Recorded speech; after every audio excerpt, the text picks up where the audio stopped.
성육신.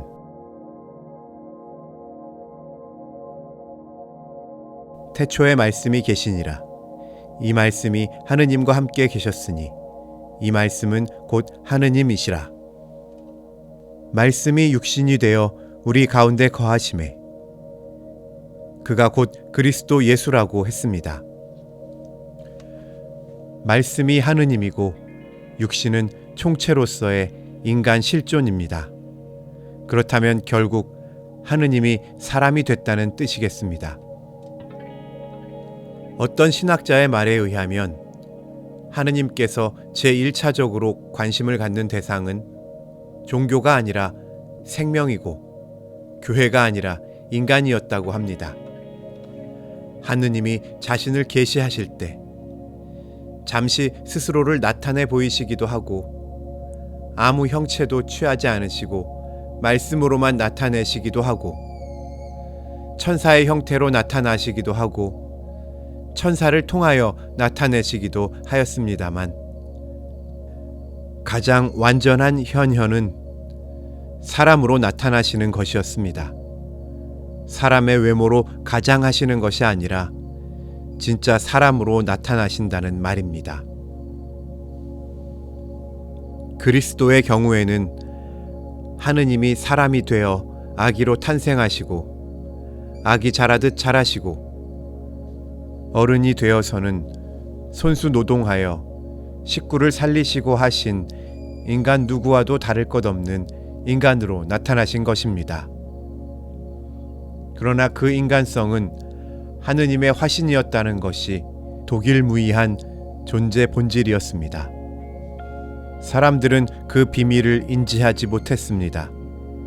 사람이야 알든 모르든 그는 하느님의 완전 계시자였습니다. 하느님을 완전하게 나타낼 수 있는 분은 하느님 자신일 것입니다. 우리는 하느님의 계시라면 인간 이상의 세계에 대한 지식을 상상합니다. 그러니만큼 그것은 인간 아닌 천사나 무슨 초자연적 존재자의 매개에 의해서만 가능할 것으로 생각합니다. 그래서 계시에 대한 인간의 말이나 행동에는 경멸하는 버릇이 있습니다. 하느님의 계시가 인간 이상의 말씀이긴 하지만 인간 이외의 말씀은 아니라는 것을 알아야 하겠습니다. 그것은 언제나 인간에게 알려지기 위하여 인간적인 내용과 인간을 위한 행동으로 나타납니다. 하느님의 전 우주적 구원의 경륜이 또한 인간을 주인공으로 하고 진행되는 것이요 천사나 천군이나 영물을 주역으로 등장시키는 것이 아닙니다.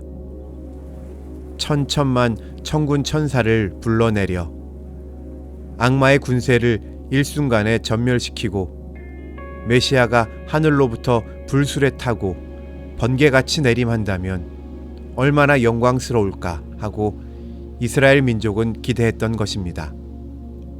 사람들은 그런 기적을 바랐고 지금도 그런 것을 기대하고 있는 것이 아닐까 싶습니다. 사람들은 사람의 값을 사람인 데서 발견하려 하지 않고 천군, 천사에게서 발견하려 합니다. 그래서 아름다운 사람을 보면 천사 같다고 칭찬합니다.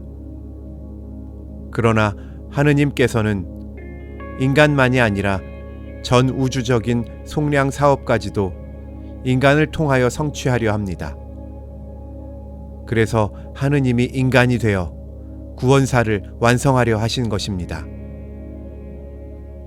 말씀이 육신이 되었다는 그리스도의 인격 안에서 우리는 무엇을 발견합니까?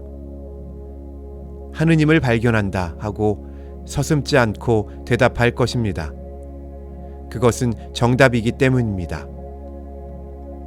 그러나 그보다도 먼저 우리는 그리스도 안에서 인간을 발견한다 하여도 잘못이 아니겠습니다. 인간 중에서도 죄인을 발견합니다. 더 구체적으로는 죄인인 나를 발견하는 것입니다. 죄인인 나에게 그리스도께서 자신을 일치시키셨습니다.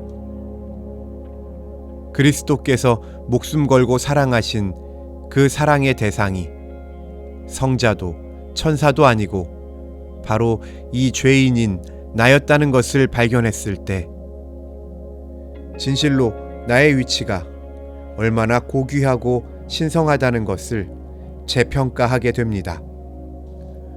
우리의 인권 운동은 이 점에서 장렬하는 것입니다.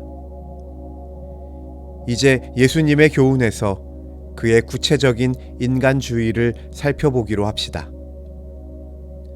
그는 종교적 의식, 제도, 계명, 율법 등에서 인간을 해방시켜 그 주인이 되게 하였습니다.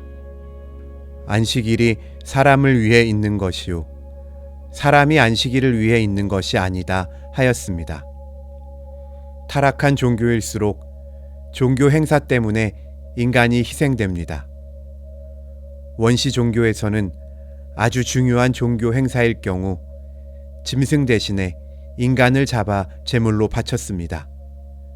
그것은 값비싼 제물일수록 신을 더 기쁘게 한다고 생각했기 때문입니다. 이스라엘 사람들도 종교적으로 타락했을 때 바알 신에게 예배했고 몰렉 신에게 아기를 산채로 불 속에 던져 신의 밥이 되게 하였습니다. 이런 타락한 종교와 결사적으로 싸운 사람이 예언자들이었습니다.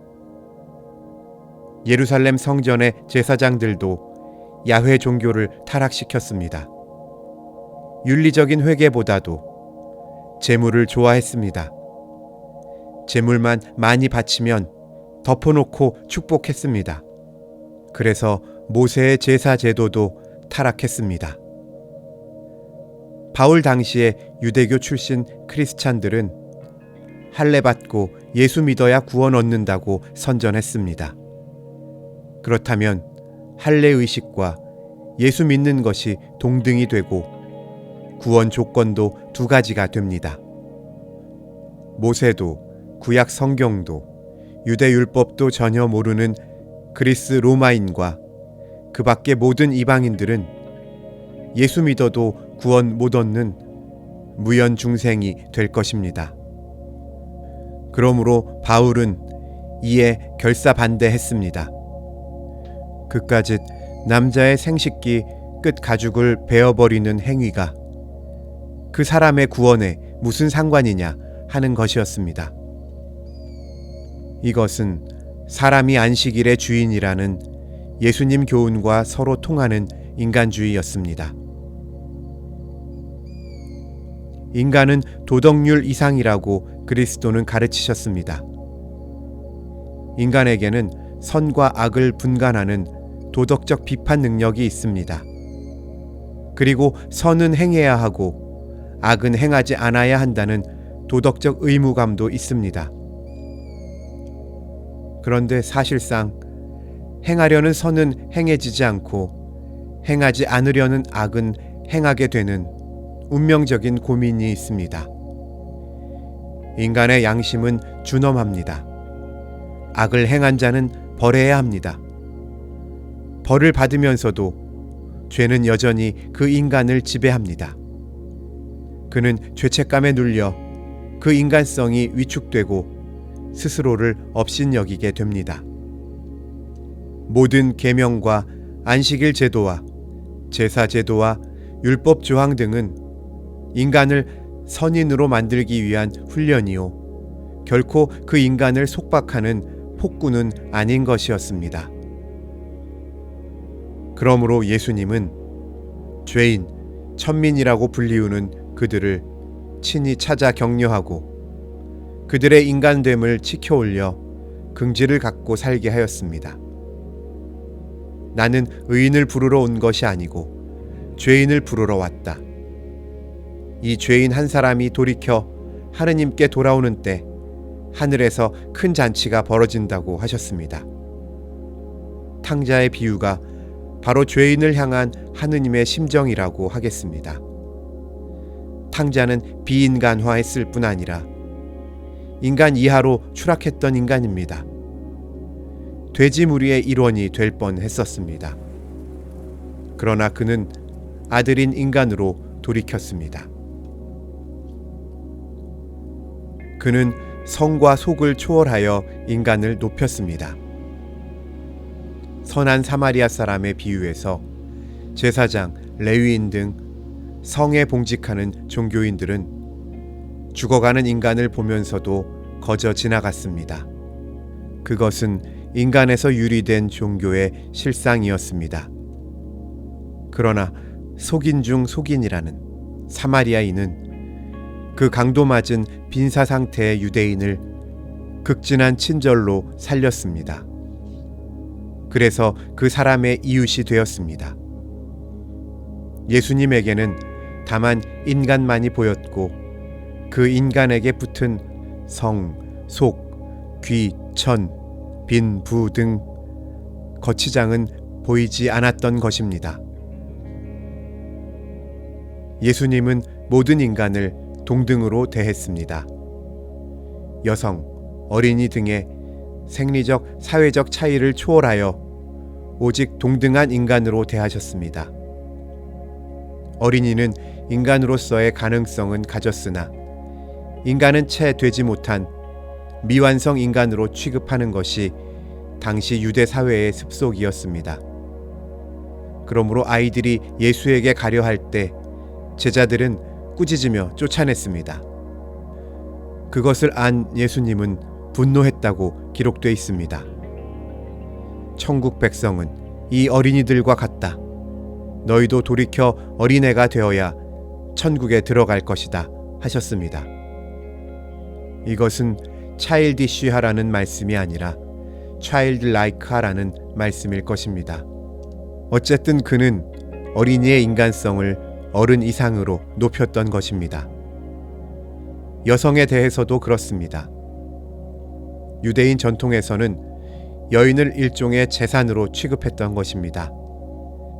남편의 맘대로 집에서 쫓아내기도 하고 휴서라는 이혼장 한 장으로 이혼녀가 되어 거리를 방황하기도 했습니다.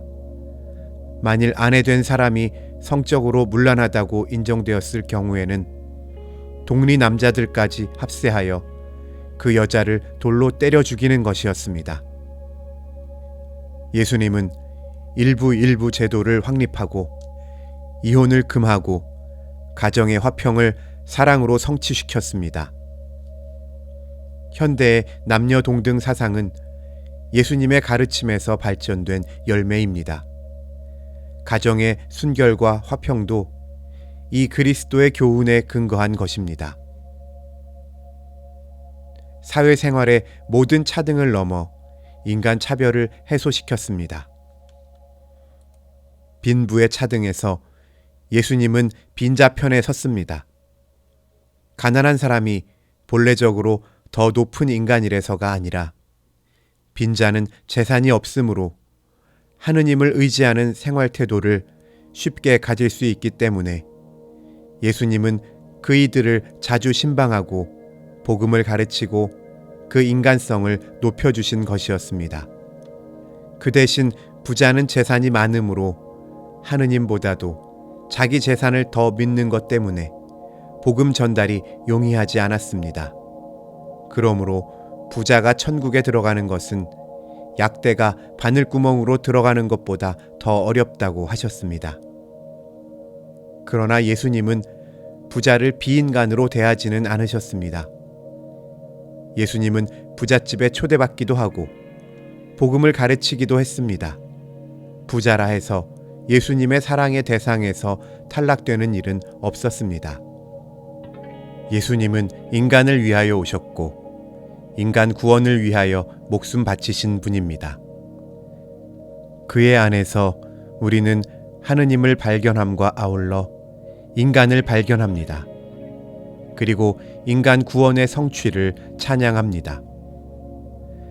헬라의 어떤 철학자는 인간을 찾노라고 대낮에 등불을 켜들고 거리를 다녔다고 합니다만 예수님은 인간 찾기 위해 등불 들고 거리를 방황할 필요를 느끼지 않았습니다. 수천 군중이 그를 따라다녔습니다. 그리고 천하 만민이 다 예수님의 관심사였습니다.